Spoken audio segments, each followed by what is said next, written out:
If you're looking for a welding machine for DIY use or for more industrial applications, builders have a wide range to suit your needs.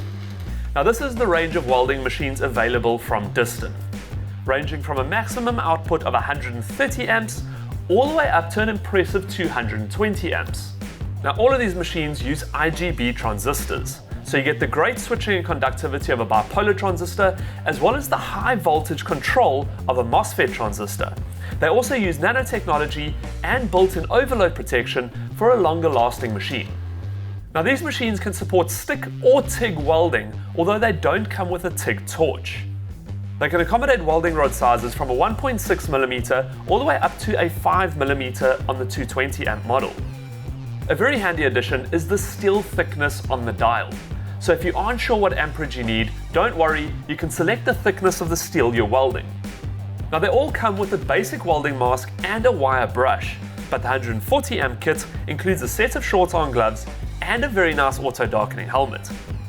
Let's take a closer look at the differences. Now both the 130 and 140 amp models have a simple dial to set your amperage, with a maximum steel thickness of 3.2 and 4mm respectively, and can accommodate a maximum of a 3.2mm welding rod.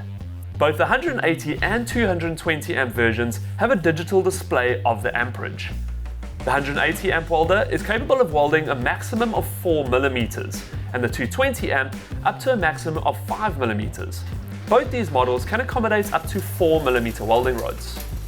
Now remember, before welding, safety first.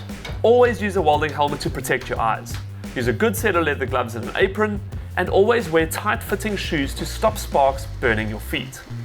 Now for a few welding tips. Always work on a steady surface that you don't mind getting damaged.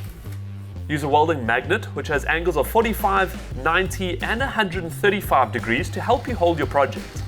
Now a cold welding rod can take a few taps to heat up, so have a scrap piece of steel close by to heat it up on. Now make sure the tip of the welding rod is in good condition. If it's broken or crumbled, it might stick to your project. And weld in a smooth, continuous movement at a 45-degree angle to the joint. Now these are just some of the welding machines available at Builders, in-store or online at builders.co.za. And for more videos like this, visit the blog on the website. Get to Builders, get it done.